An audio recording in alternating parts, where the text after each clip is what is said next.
एक बार फिर से स्वागत है आप सभी का हमारे यूट्यूब चैनल एग्रो स्टडी में। दोस्तों आज की वीडियो उन सभी बच्चों के लिए है जो दोस्तों एग्रीकल्चर एंट्रेंस एग्जाम की तैयारी कर रहे हैं। दोस्तों अभी दोस्तों डीडीयू का दोस्तों एडमिट कार्ड आ गया और साथ ही साथ दोस्तों बीएचयू का भी मतलब एडमिट कार्ड यानी सीयूईटी का भी दोस्तों एडमिट कार्ड जारी कर दिया गया और साथ ही साथ दोस्तों आईसीआर का भी दोस्तों ऑनलाइन फॉर्म यानी एप्लीकेशन फॉर्म भी आ गया है। ठीक है, तो दोस्तों उन्हीं सभी बच्चों के लिए है कि दोस्तों आप सभी लोग तैयारी कर रहे हो, ठीक है, यानी आईसीआर बीएचयू डीडीयू, ठीक है, तो उन सभी बच्चों के लिए है।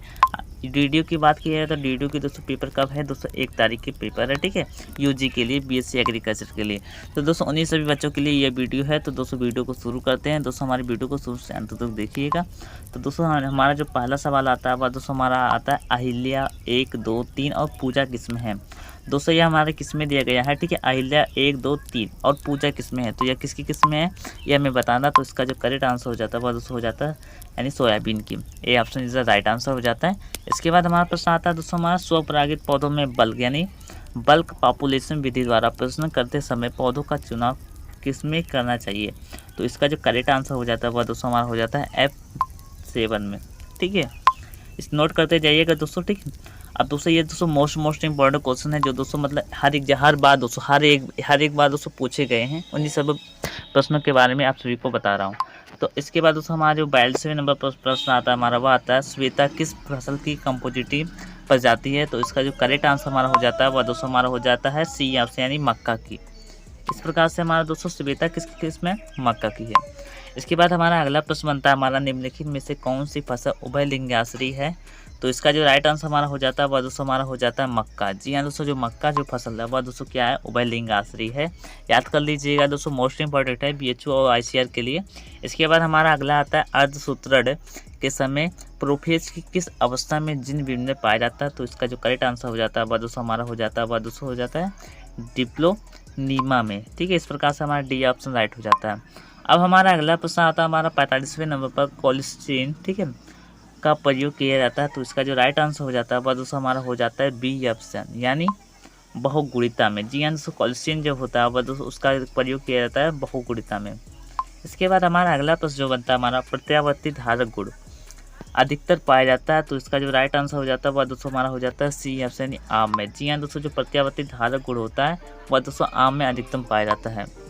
अब दोस्तों एक बात और हो जाती है दोस्तों, रोज सेंट एक प्रजाति है हमें बताना। तो यह किसकी प्रजाति है, वह दोस्तों हमारी है लीची की। रोज सेंट है दोस्तों लीची की प्रजाति है। अब दोस्तों लीची की एक और प्रसिद्ध प्रजाति जिसका नाम है अर्ली बेदाना और लेट बेदाना। दोस्तों यह मोस्ट इंपॉर्टेंट है दोस्तों, इसके बारे में भी आप लोग याद कर लीजिएगा। यह भी दोस्तों किसकी प्रजाति है, यह भी दोस्तों किसकी प्रजाति है, यह भी लीची की ही प्रजाति है, ठीक है।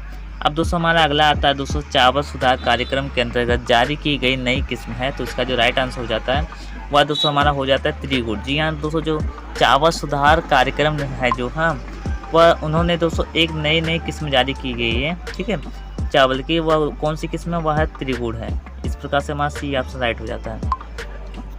अब हमारा अगला आता है सबसे पहले पकने वाली अरहर की किस्म है। तो इसका जो राइट आंसर हो जाता है वह दोस्तों हमारा हो जाता है डी ऑप्शन यानी प्रभात। जी हाँ दोस्तों, जो प्रभात किस्म है वह दोस्तों सबसे जल्दी पकती है। इस प्रकार से अब हमारा अगला प्रश्न हमारा बनता है 50वें नंबर पर मोल्ड बोर्ड किस है। तो इसका जो राइट आंसर हमारा हो जाता है वह दोस्तों हो जाता है सी ऑप्शन यानी सरसों की।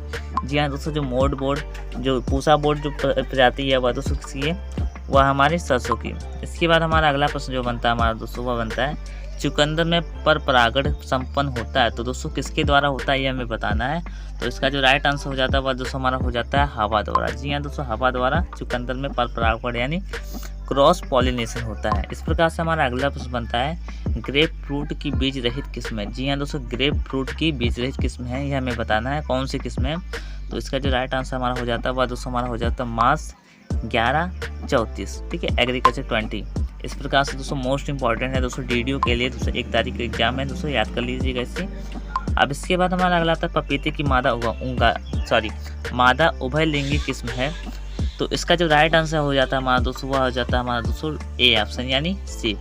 जी हाँ दोस्तों, पपीते की मादा उभयलिंगाश्री जो किस्म है वह दोस्तों सेब है। जी हाँ दोस्तों, जो सेब प्रजाति है वह दोस्तों पपीते की प्रजाति है। बहुत ही बार पूछा भी गया है, सभी लोग कंफ्यूज भी होते हैं दोस्तों सेब किसकी किस्म है। तो दोस्तों सभी लोग लगाते आते हैं सेब का ही है, बट दोस्तों यह एक पपीते की किस्म है जो दोस्तों मादा उभयलिंगाश्री है, ठीक है। अब इसके बाद दोस्तों हमारा अगला आता है 54 नंबर पर अर्का निकेतन किस्म है। तो इसका जो राइट आंसर हो जाता है वह दोस्तों हमारा हो जाता है ए ऑप्शन यानी प्याज की। जी हाँ दोस्तों, प्याज की जो किस्म है वह दोस्तों अर्का निकेतन ही है। अब प्याज की एक और किस्म है दोस्तों जिसका नाम है दोस्तों नासिक रेड। ठीक है, नासिक रेड और पटना रेड। ठीक है, यह दोस्तों बहुत ही बार एग्जाम में पूछा गया है। ठीक है, तो आप लोग याद कर लीजिएगा। अब इसके बाद हमारा ब्रेस्का ओलेरेसिया किस्म इटालिका वानस्पतिक नाम है। तो इसका जो राइट आंसर हो जाता है हमारा हो जाता है वह दोस्तों केल यानी केल गोभी। जी हाँ दोस्तों, केल का माने वानस्पतिक नाम है ब्रेस्का ओलेरेसिया किस्म इटालिका। जबकि दोस्तों जो फूल गोभी होता है, ठीक है, वह दोस्तों काट गोभी जो होता है वह दोस्तों कैपिटाटा में आता है। किस में आता है? कैपिटाटा में आता है। ठीक है, अब इसके बाद दोस्तों जो हमारा यानी फूल गोभी होता है वह दोस्तों हमारा बोट्राइटिस में आता है। किसमें? बोट्राइटिस में आता है। अब इसके बाद में बात करूँ दोस्तों हमारा गाठ गोभी, तो वह उसकी जो किस्म होती है वह दोस्तों क्या होती है? काला रेपा होता है। क्या? कोला रेपा होता है, सॉरी। ठीक है, इस प्रकार से दोस्तों मोस्ट इंपॉर्टेंट है, याद कर लीजिएगा। एक मिनट कलर भी चूज कर लें हम इस प्रकार से। अब हमारा अगला आता है अर्का पुनीत संकर किस्म है। तो दोस्तों इसका जो राइट आंसर हो जाता है वह दोस्तों हो जाता है डी ऑप्शन यानी अल्फोंसो गुड़े जनार्दन पसंद, इस प्रकार से। अब हमारा अगला आता है सही सुमेलित युग्म है। जी हाँ दोस्तों, इनमें से बताना कौन सा हमारा सही है। तो इसका जो राइट आंसर हो जाता है हमारा दोस्तों वह हो जाता है दोस्तों बी ऑप्शन यानी ऑरेंज वंशीगठन नेवल। जी हाँ दोस्तों, जो ऑरेंज की दोस्तों जो सबसे बेस्ट प्रजाति है वह दोस्तों कौन सी है? वंशीगठन नेवल।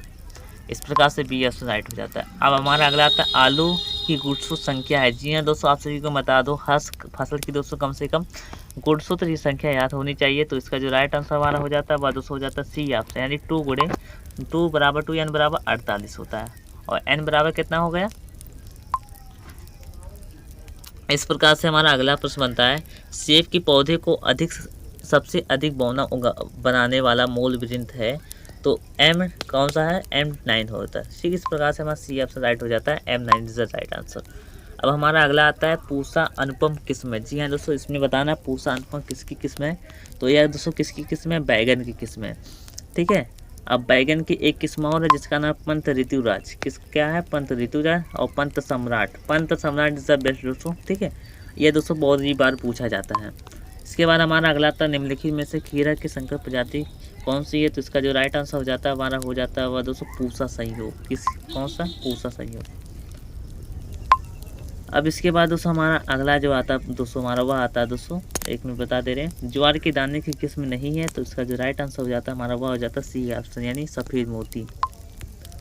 ज्वार के दाने वाली किस्म दोस्तों सफ़ेद मोती नहीं है।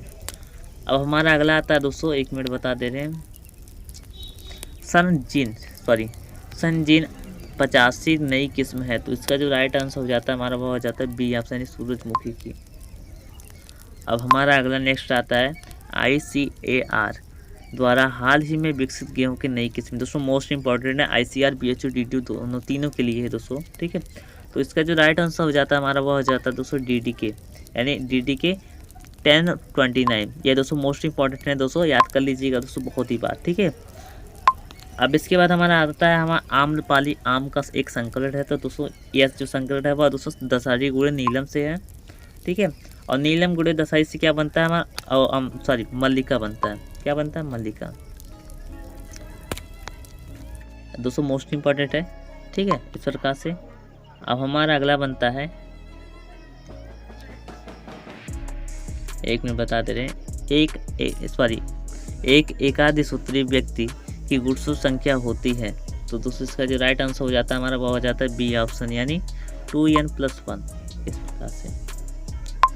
अब हमारा अगला बनता है धान के प्रमाणित बीज के लिए पृथक कड़ी दूरी है। तो इसका जो राइट आंसर हो जाता है यानी इसे बोलते हैं आइसोलेशन डिस्टेंस बोलते हैं। ठीक है, इंग्लिश में। तो इसका जो राइट आंसर हो जाता है हमारा हो जाता है 3 मीटर। दोस्तों मोस्ट इंपॉर्टेंट, धान के प्रमाणित बीज के लिए पृथक कड़ी दूरी कितनी? 3 मीटर होती है। जबकि दोस्तों फूल गोभी के लिए दोस्तों कितनी होती है? 100 मीटर होती है। कितनी? 100 मीटर, याद कर लीजिएगा। इसके बाद हमारा अगला आता है भारत में हरित क्रांति निम्नलिखित में से किसकी अधिक उपज के लिए संबंधित रही। तो दोस्तों इसका जो राइट आंसर हमारा हो जाता है वह दोस्तों हो जाता है हमारा धान और गेहूं यानी C answer is the right. But दोस्तों धान से भी अधिक दोस्तों गेहूं में आई थी। ठीक है दोस्तों, गेहूं में की उपज में वृद्धि हुई थी।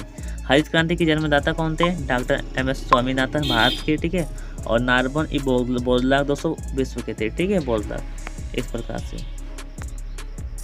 अब हमारा अगला प्रश्न बनता है हमारा, किस वैज्ञानिक को नोबेल पुरस्कार किसी उत्पादन के लिए मिला? तो इसका जो राइट आंसर हमारा हो जाता है वह दोस्तों हमारा हो जाता है डॉक्टर एम.एस. स्वामीनाथन, ठीक है। इस प्रकार से हमारा बी ऑप्शन और ए ऑप्शन दोनों राइट है दोस्तों, ठीक है।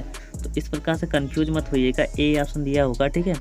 या फिर डॉक्टर एम.एस. स्वामीनाथन को भी मिला था और साथ ही साथ दोस्तों नार्मन अर्नेस्ट बोरलॉग को भी मिला था, ठीक है।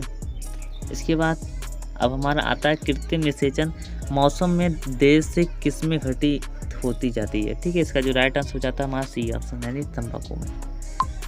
तो दोस्तों आशा करता हूँ वीडियो अच्छा लगा होगा दोस्तों। अगर इसका पीडीएफ चाहते हो तो आपको हम दे देंगे, आप कमेंट कीजिएगा। तो दोस्तों धन्यवाद, अगली वीडियो में मिलते हैं।